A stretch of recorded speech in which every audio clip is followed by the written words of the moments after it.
기본법입니다. 사회보장 기본법 언제 만들어졌게요? 아니 어제 배운 게 아니라 아까 배우지 않았어요? 아까 얘기 안 했나? 95년. 어제가 아니라 아까. 어제도 했겠지만 아까도 했습니다. 1995년. 사회보장 기본법은 1995년, 사회복지사업법은 1970년, 사회보장급여법은 2014년. 뭐 이런 식으로. 연도는 무조건 암기하셔야 돼요. 법제로에서는. 자, 사회보장 기본법에는 용어의 정의가 있어요. 그래서 사회보장이란 출산, 양육, 실업, 노령, 장애, 질병, 빈곤 및 사망 등의 사회로 위험으로부터 모든 국민을 보호하고, 여기서 사회적 위험으로부터 모든 국민을 보호하고, 이거는 약간 사회보험의 성격이 좀 강한 것 같고, 국민의 삶의 질을 향상시키는 데 필요한 소득, 이거는 공공구조가 여기에 해당될 것이고, 서비스는 사회 서비스가 여기에 해당될 것이고, 이거를 보장하는 사회보험 공공구조 사회 서비스. 그래서 즉 사회보험 공공구조 사회 서비스지만 그 앞에 이미 그러한 단어들이 녹여 들어갔다라고 보시면 되겠죠. 그래서 사회보장에 관한 다른 법률에 제정하거나 개정하는 경우에 이 법에 부합되도록 하는 거예요. 이게 일반법의 성격이 있는 거죠. 국가와 지방자치단체는 사회보장에 관한 책임과 역할을 합리적으로 분담해야 한다. 그리고 국가는 사회보장의 안정적인 운영을 위하여 중장기 사회보장 재정 추계를 경년으로 실시한다. 여기에서 자, 보통은 매해마다예요. 그런데 중장기니까 경년이구나 이렇게 좀 암기해 볼까요? 중장기 사회보장 재정 추계는 경년으로 한다. 매해가 아니라 한 해 건너뛰어서 경년으로 여러분 기억해 두셔야 될 것 같고요. 국내에 거주하는 외국인에게 사회보장 제도를 적용할 때에는 평등주의라고 시험에 나와요. 평등주의에 입각한 게 아니라 상호주의에 입각하는 거예요. 그죠? 평등, 대등하게 하는 것이 아니라 상호. 그 나라에서 우리나라 지켜주면 우리나라도 그 나라 사람 지켜주고, 이게 상호주의인 거죠. 그래서 상호주의 원칙에 따른다는 시험에서는 평등주의라는 단어가 나왔을 때 우리가 실수할 수가 있는 것이죠. 자, 그 다음에 우리가 사회보장하면은 대표적인 게 아까 사회보험 공공구조 사회 서비스지만 거기에 뭐가 있냐 하면 평생사회안전망이라는 것도 들어와 있어요. 2012년에 평생사회안전망이라는 것도 들어와 있는데, 이 평생사회안전망은 평생이라는 단어가 들어가면 항상 쫓아오는 게 생애주기예요. 생애주기에 맞게, 그 다음에 여기는 평생사회안전망은 일반적인 욕구만 아니라 특수욕구까지, 특수욕구를 반영해서 어떻게 한다? 맞춤형으로 제공한다. 이 세 개의 단어가 들어가면 이거는 평생사회안전망이구나 기억해 두시면 됩니다. 그래서 공공구조 사회보험, 사회서비스 말고 평생사회안전망이 있는데 이거는 생애주기에 따라서 맞춤형, 특수한 욕구를 맞춤형으로 제공하는 사회보장제도이구나 기억하시면 되겠습니다. 자, 사회보장에 대한 국민의 권리입니다. 사회보장, 국민의 권리 첫 번째는 뭐냐면 모든 국민이에요. 모든 국민. 자, 모든 국민은 뭘 할 수 있다? 사회보장급여를 받을 권리를 가진다라는 거예요. 사회보장급여를 받을 권리를 가지게 됩니다. 그 다음에 두 번째, 국가와 지방자치단체는 모든 국민이 건강하고 문화적인 생활을 유지하도록 사회보장급여의 수준 향상을 위하여 노력해야 한다. 자, 여기에서 검문 기억합시다. 건강하고 문화적인 검문. 근데 주어가 누구야? 국가와 지자체는. 국가와 지자체는 검문, 건강하고 문화적인 수준까지를 얘기를 하고 있습니다. 그 다음에 국가는 관계 법령에서 정하는 바에 따라서 최저보장 수준과 최저임금을 매년 공포한다. 시험에도 자주 나와요. 최저보장 수준과 최저임금 둘의 동그라미 치시고 주어가 누구다? 국가다라는 것도 기억해 주십시오. 국가는 최저보장 수준, 최저보장 수준은 누가 정하냐면 보건복지부에서 정합니다. 그죠? 뭐예요? 기준 중위소득의 몇 프로 이런 식으로 정하는 거는 보건복지부에서 정하고, 그 다음에 최저임금은 누가 정할까요? 고용노동부 장관이 정하겠다라는 것이죠. 그래서 매년 공포한다. 매년도 기억해 두시고요. 국가는 최저보장 수준과 최저임금을 매년 공포한다. 그래서 국가 기억해 두시면 되겠습니다. 사회보장급여를 받으려는 사람은 관계 법령에 정하는 바에 따라서 국가나 지방자치단체에 뭐 해야 된다고요? 신청. 우리나라는 신청주의입니다. 그런데 누구는 신청하지 않아도 직권으로 할 수가 있어요. 담당 공무원은. 그죠? 그 사회보장 관련 담당 공무원은 직권으로도 신청할 수 있어요. 다만 직권으로 신청할 때 반드시 뭐 해야 돼요? 서면으로 동의를 받아야 된다라는 것도 기억해 주시면 되겠습니다. 다음 사회보장급여를 신청하는 사람이 다른 기관에 신청한 경우에는 어떻게 해야 돼? 해당 기관에 이송해야 돼요. 그러니까 얘를 근데 그러면 신청일을 언제로 본다라는 거예요? 이송된 날을 사회보장급여의 신청일로 본다라는 거예요.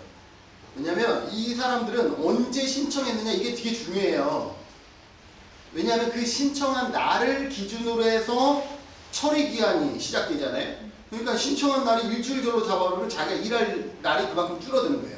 그리고 수급자 입장에서도 보통 언제를 기준으로 해서 혜택을 보냐 하면 결정 난 날을 기준으로 보는 것도 있지만 예를 들어 생계급여 같은 경우는 언제를 기준으로 하냐면 신청한 날을 기준으로 해서 서비스를 받게 돼요.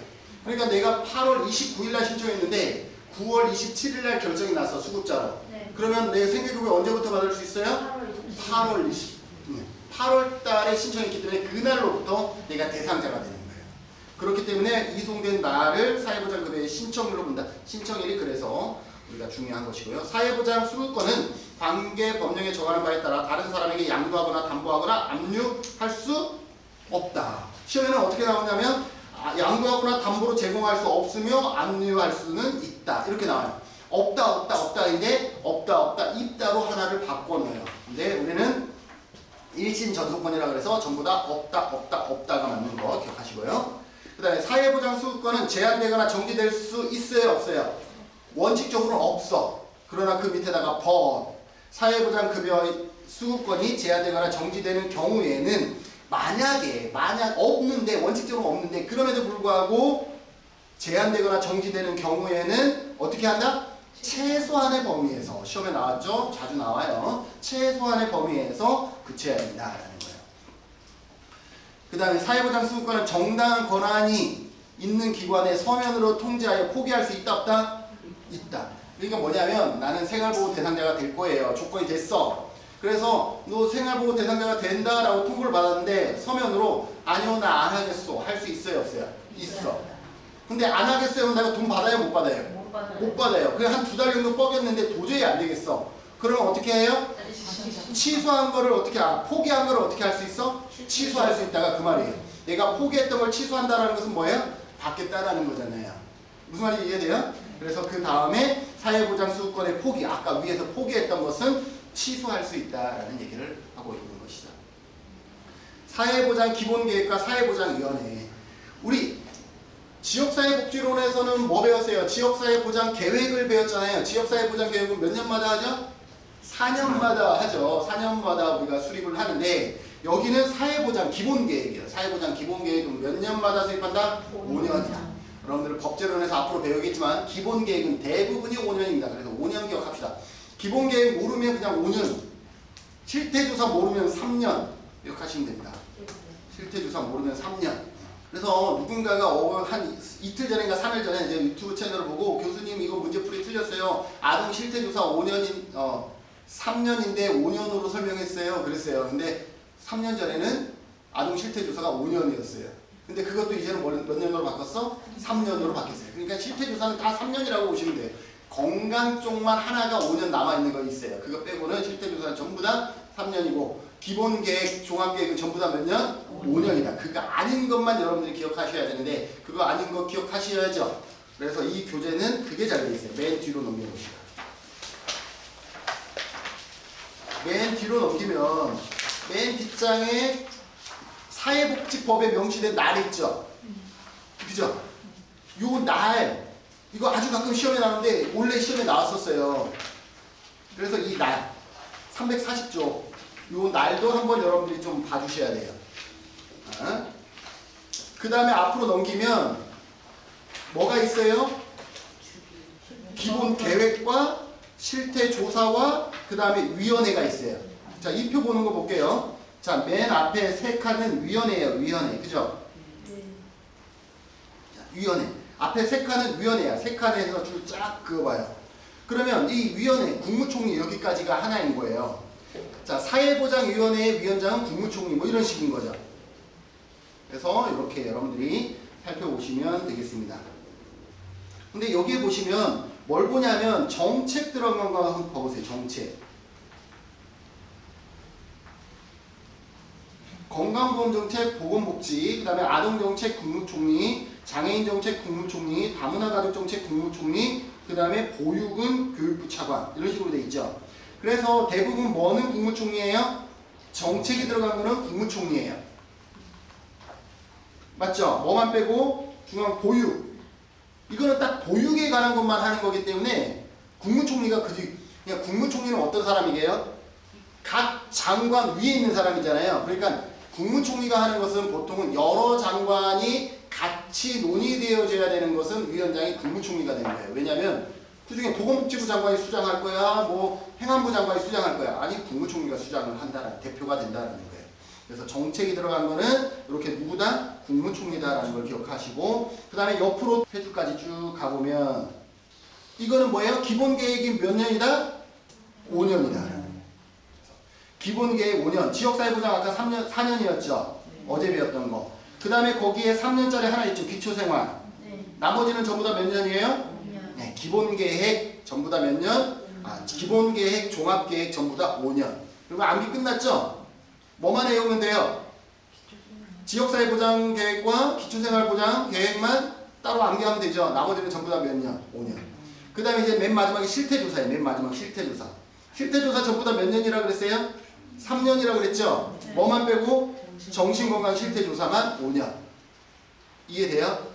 야, 그러면 실태조사는 얘만 빼면 전부 다 3년이 정답이고 기본계획, 종합계획은 얘하고 얘만 빼면 전부 다 5년이구나. 이렇게 기억하시면 되겠습니다. 무슨 말인지 아시겠어요? 그럼 다시 앞으로 갈게요. 이제 뭐 실태조사 이런 것들은 여러분들 이제는 편안하게 좀 보실 수 있으리라 생각이 되어집니다. 자, 기본계획 다시 넘어갑니다. 사회보장 기본계획. 사회보장 기본계획은 그래서 몇 년이다? 5년이다. 기본계획은 다 5년인데 얘도 5년이다 라는 거예요. 그런데 여기에 보면은 사회보장위원회가 있어요. 그러니까 사회보장 기본계획은 누가 수립하는 거예요? 사회보장 기본계획 아까 다시 넘어가 보면 국무총리야, 국무총리. 사회보장위원회는 우리나라 사회보장 중에서 가장 상위예요. 그렇기 때문에 누가 되는 거냐? 국무총리가 되는 거예요. 사회보장. 그리고 여러분들 사회보장이라는 기본 개념을 알아야 돼. 사회보장은 뭐냐면 복지, 주거, 문화, 교육 이거를 전부 다 아우르는 게 사회보장이에요. 그렇기 때문에 교육부 장관 들어와야 되겠죠. 보건복지부 장관 들어와야 되겠죠. 여가부 장관 들어와야 되겠죠. 그러면 이들 중에 누가 수장해? 그보다 위인 국무총리가 수장이 되는 거예요. 그래서 사회보장 기본계획, 사회보장이라는 것이 이 전체를 아우르는 거기 때문에 국무총리가 수장이 된다고 보시면 돼요. 그러면 이걸 어디에서 담당하냐면 밑에 보면 사회보장위원회가 있죠. 사회보장에 관한 주요 시책을 심의 조정하기 위해서 국무총리 소속으로 누가 있다? 사회보장위원회가 있다. 그래서 이제 여러분들이 사회보장위원회를 보셔야 돼요. 사회보장위원회 시험에 나오죠. 사회보장위원회는 몇 사람 이하로 돼 있죠? 30명. 그런데 사회보장위원회 위원장 누구게요? 아까 얘기했죠. 국무총리. 그런데 얘는 암기할 게 좀 돼요. 부위원장이 몇 명이야? 3명이에요. 누구게요?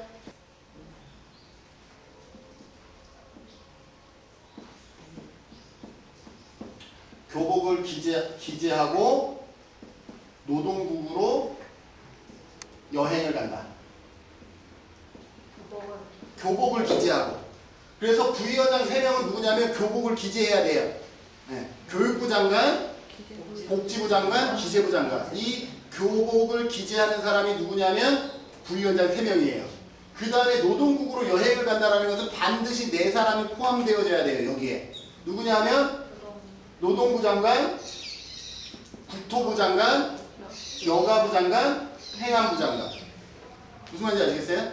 그래서 시험에 나올 때 이런 장관들을 쭉 적은 다음에 다음 중에 국무총리에 반드시 포함되어지는 사람은 몇 명이냐 이런 식으로 나오는 거예요.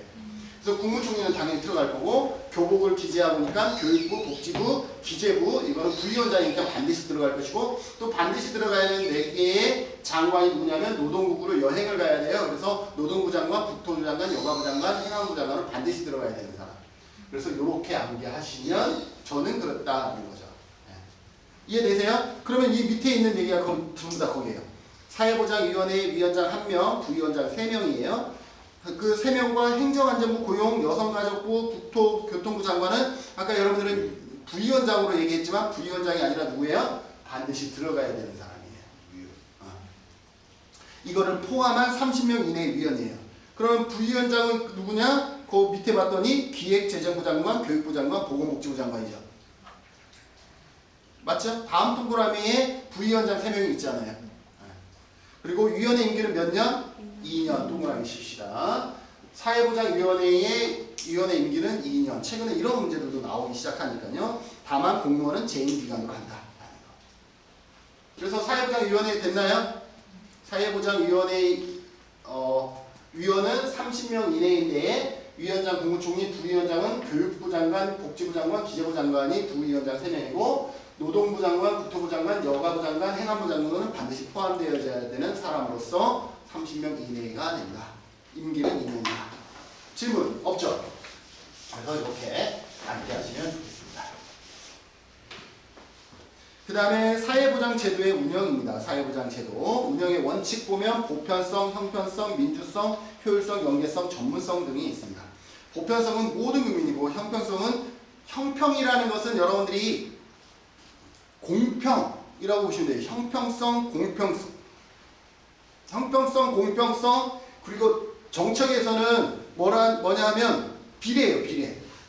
많이 낸 사람은 많이 받고 적게 낸 사람은 적게 받고 부유한 사람은 적게 받고 가난한 사람은 좀 많이 받고 이런 것들이 형평성이잖아요.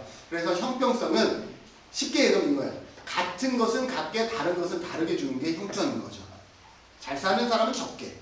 근데 둘이 똑같아? 그러면 동일하게 주는. 그냥 같은 조건에서는 같게 다른 조건에서는 다르게 주는 게 형평성, 공평성이다. 그래서 형평성은 급여 수준과 비용 부담에 관한 얘기인 것이고 민주라고 단어가 나오면 뭐라 그랬어요? 민주.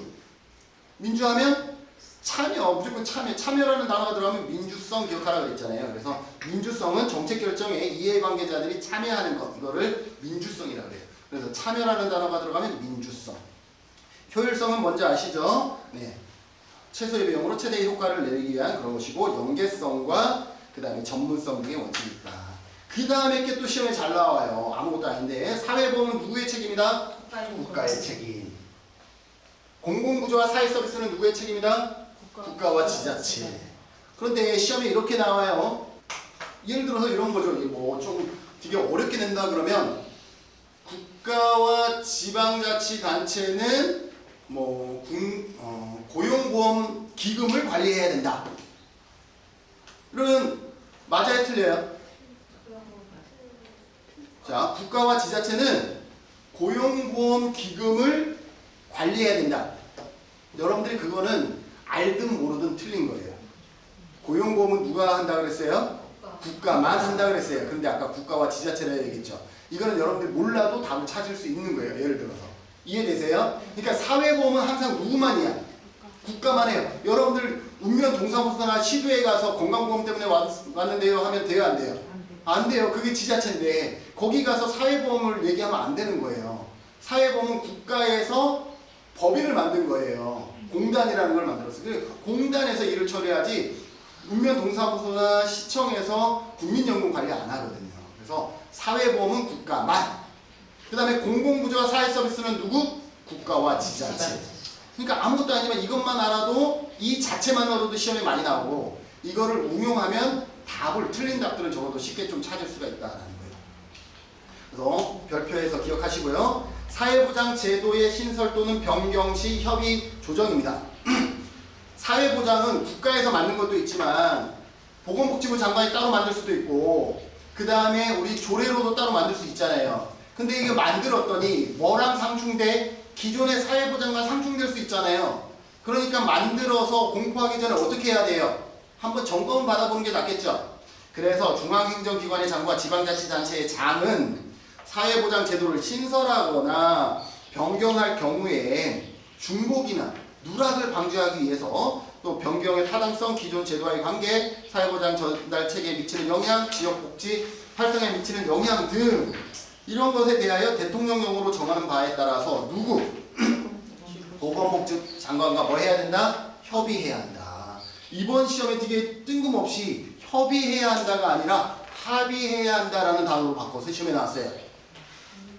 협의와 합의 완전 애매하죠? 합의는 어떤 경우? 우리 교통사고 났을 때 잘못한 사람이 가서 합의 보는 게 합의예요. 협의는 쌍방이 논의하는 게 협의인 거예요. 근데 이거를 합의로 바꿔서 시험에 나왔어요. 이거 22회 시험이 그렇게 나왔다는 거예요. 그래서 협의가 맞다라는 게 합의는 뭔가 잘못한 사람이 합의 보는 거, 협의는 논의하는 거잖아요. 이건 논의해야 되는 거예요. 우리가 만들었는데 국가에 이런 제도가 있어. 이게 좀 상충될 것 같아요. 그러면 어떻게 할까? 우리가 좀 줄일까? 뭐 이런 것들을 논의하는 거예요. 이게 협의다라고 보시면 돼요. 자, 그 다음에 근데 협의가 안 될 수 있잖아요.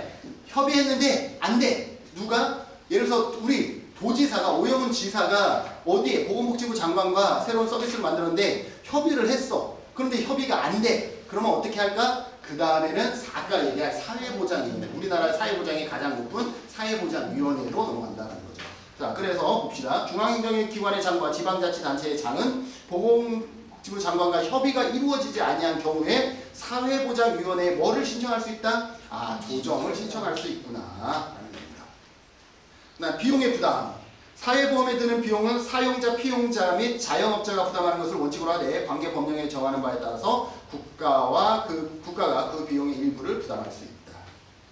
공공구조는 일정 소득 이하의 국민에 대해서 사회 서비스에 드는 비용 전부 또는 일부를 국가와 지방자치단체가 부담합니다. 그죠? 공공구조는 국가에서 부담을 하는 게 원칙이니까 부담 능력이 있는 사람은 어떻게 해요? 국가가 부담해요? 안 해요?